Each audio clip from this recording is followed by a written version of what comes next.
Welcome back on the Pursuit of Wealth Connoisseurs. It's Rod with Pow Group, your home for MJ stocks, crypto assets, news, and interviews. Hope you're having a great weekend. It is Sunday, October 5th, and in this video we're going to do another rapid fire news update, this time for the period September 27th to October 3rd. And again, it's just a high-level overview in case you missed it. And getting back into the swing of things, I was on vacation. I was probably, I think, 10 days that I didn't make a video. That was probably the longest in many, many years. So I had some nice relax R&R, hung out with friends and family, all that good stuff, and just really laid low. I felt good, but still getting over a sickness. So we'll get through this as best I can here today. And I was just fighting with YouTube actually over a video that I just posted. It was my top 3 favorite products from Tilray, and apparently they removed it and gave my channel a warning because it had a link to a retailer's website on it, I guess. Anyway, it is what it is, but I won't be able to post any more videos like that until the laws change in the US, I guess. It's unfortunate. We live in bass-ackwards land, unfortunately. Before we get to it, make sure to smash the like. If you're new, you can subscribe, take the bell, you'll be notified on any future videos, and I do these videos each and every weekend. You can follow us over on X as well, formerly Twitter. The handle for that is @GroupPow, and this is for entertainment purposes only. Jumping right into the news, the MJ Herald reports that the U.S. Congress legislation to end MJ prohibition nationwide and allow expungements gains 56th House sponsor. And that is U.S. Congress member Teresa Fernandez. And that's the newest co-sponsor of the MORE Act. And that's, again, the 56th sponsor. So we'll see what happens. We know that there's the states 2.0. We could see, some sort of reform with regards to rescheduling, and then incremental steps, right? We'll probably get safer banking and then an attempt to deschedule. And we were talking about this in the Pow Group private community about how it more than likely would take a few years. And, you have to think about it. We're almost into 2026. Midterms will soon be here. They still have to get rescheduling done. If they even approve rescheduling, it's going to take, a few months more than likely before it's enacted and it goes into official, kind of effect. And then safer banking, uplist into the NYSE and the NASDAQ, get the Wall Street banks position. Nothing happens without them. And then an attempt to deschedule. So that was a mouthful. How long do you think that's going to happen? Is it going to be months, or is it more than likely going to be a few years? Probably going to be a few years. And it would make sense that, the last presidential ticket in the U.S., both sides, one side wanted to legalize it recreationally at the federal level. The other side wanted Florida Amendment 3 legalization, medical, states' rights, rescheduling, etc., safer banking. So what does that tell you? I think the next election could very well be both sides, bipartisan, both sides really campaigning on it, and we'll see what happens. But it's going to be very interesting, right? Try not to get political. I can't stand any of it. Shouldn't even be on the CSA. So shame on all of the people in the U.S. who've done any kind of politics work. You completely screwed up. It shouldn't even be there. It's way more safe. It's safer than alcohol and tobacco. The science and the data shows it. And it's time to undo the past, mistakes, but just stupidity, for lack of a better word. Also, President Trump posts a video about how the endocannabinoid system promotes CBD as a game changer. So that sent MJ stocks absolutely soaring. And we saw tons of names, up double digits, some up 40, 50%. Tilray was up 50% in one day. But obviously, we're kind of been just given these like strung along, right? It's like, little droplets here and there of what's potentially going to come. And I think the writing is on the wall, folks. We don't need to know anymore. We're going to get some sort of concrete, decision and determination. And in my opinion, a positive update. We just have to be patient. And I've been saying for a while now, it's probably going to happen after the crypto bull run, after crypto legislation. We still haven't got anything concrete in MJ land, but yet we have the Genius Act, so crypto, first piece of legislation. Then we have the second one, the Clarity Act, coming up soon, more than likely in the next couple of months. Believe me, I bet you as soon as they're done crypto, they're really going to pivot over to MJ policy. Also, Curaleaf expands Anthem brand portfolio with launch of Anthem Bold Infused Pre-Rolls, celebrating American-grown MJ. So if you haven't tried these out, you can check them out. And if you haven't, or if you have, please let me know your thoughts and opinions. I'd love to try it. And hopefully Google doesn't get mad at me for talking about a product. Oh man, so stupid.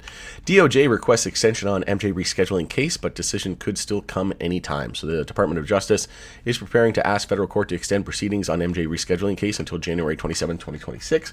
But again, even if it gets extended, they could still make a decision anytime. So it's not like they have to wait until then. Also, the European Union launches a toolkit to guide member states on adult use MJ policy. The European Union has unveiled a new initiative designed to guide member states as they consider legalizing adult use MJ. So great to see it. Love it. Time for the U.S. to catch up.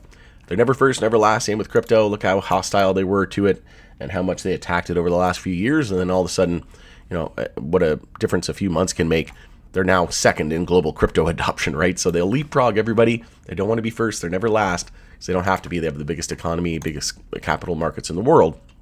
Something similar will be coming to MJ land, in my opinion. Also, Tilray, a global leader in medical MJ, announces expansion of premium craft MJ production at its advanced EU GMP facility in Germany, and Tilray Medical enhances Tilray Craft MJ portfolio with new patient-centered offerings.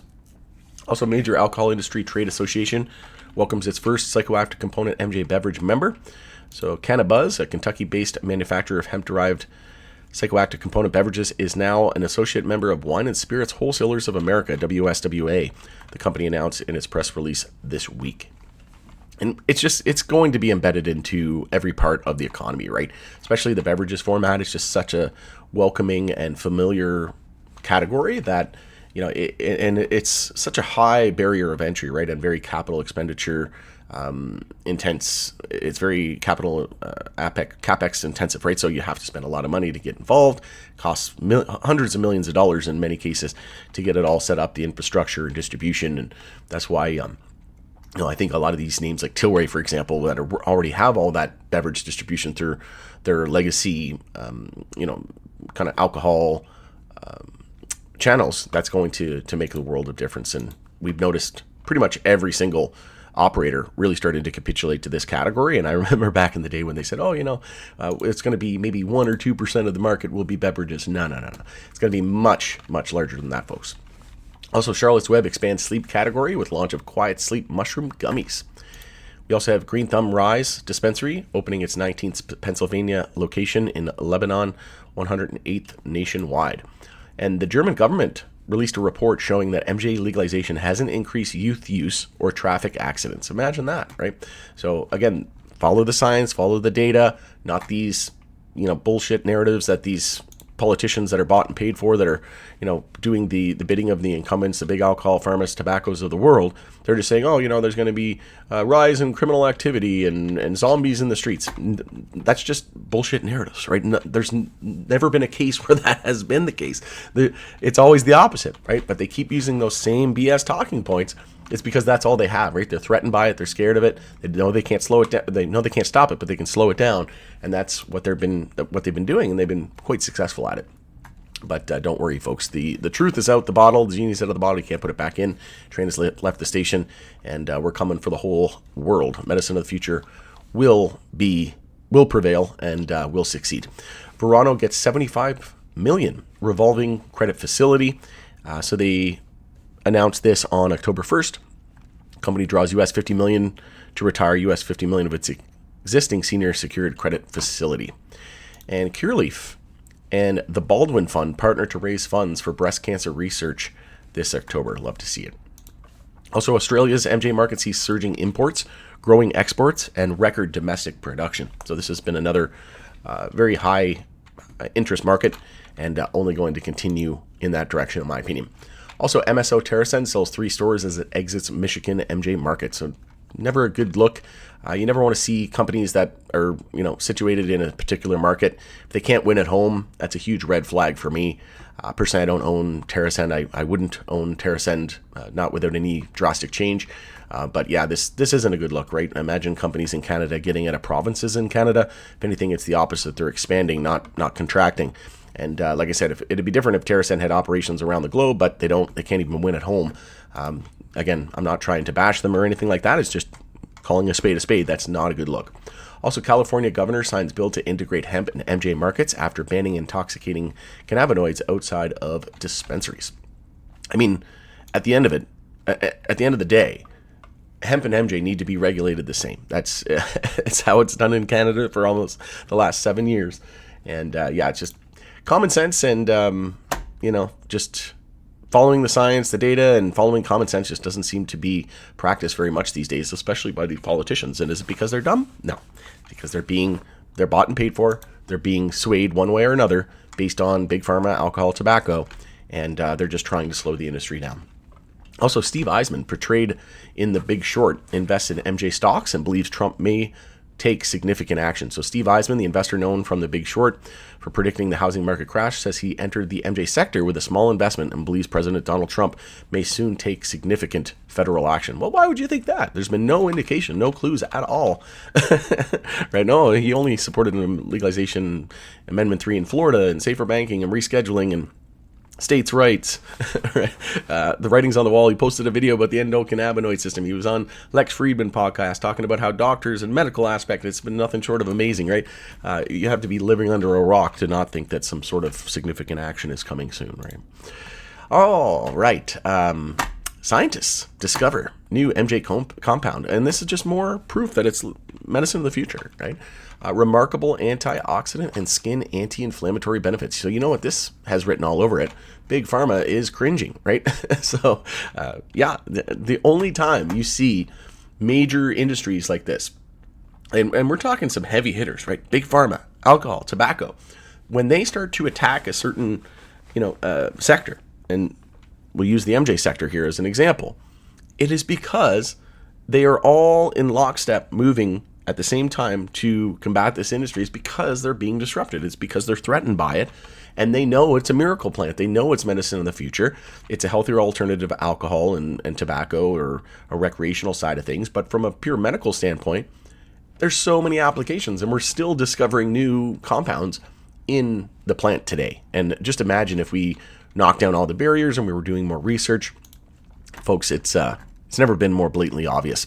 Vireo Growth enters definitive agreement to acquire outstanding senior secured convertible notes of Schwaz. I think that's how you pronounce it.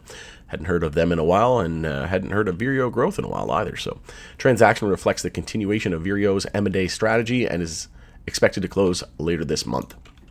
Also, American basketball player, hate to see this, faces potential death penalty over medical MJ after arrests in Indonesia. So you have to remember, right? Like, as much as we want things done yesterday, and as much as we're frustrated in the U.S. about how they haven't legalized since Canada almost 7 years ago at the federal level, there's still certain countries and places of the world that enact the death penalty just for simple possession, right? So it's going to take time, folks. Nothing happens overnight, especially not in this industry. If you're in this industry hoping for a get-rich-quick or things to happen yesterday or tomorrow, you're going to have a rude awakening coming your way, right? Again, this is just absolutely terrible, and you can look at it from multiple different perspectives, right? You can say, okay, well, the U.S. is so slow. Why has it been 7 years? But at least they're not, enacting the death penalty for possession, right? It's like Singapore. I think it was Seth Rogen that said, "Love Singapore, but don't smoke MJ there. They'll effing kill you." That is literally verbatim his words, directly from his mouth. So, so much growth ahead. You have to just take a step back and realize where we are, and there's still a lot of work to do, folks. It's not that we won't get there. It's just, nothing happens that quickly, especially when you're dealing with MJ and not hundreds, thousands of years of propaganda and just misinformation, disinformation, whatever you want to call it. Also, Texas health officials adopt rules to ban hemp psychoactive component sales to people under 21 in response to the governor's executive order. All right, going in it there. Got through the video, even with this brutal sickness. Hope everyone has a great rest of your weekend. It's Rod with Pow Group. Thanks again for joining us in the pursuit of wealth. Let me know what you think of this news in the comment section below, and we'll continue the conversation there. See you on the next one.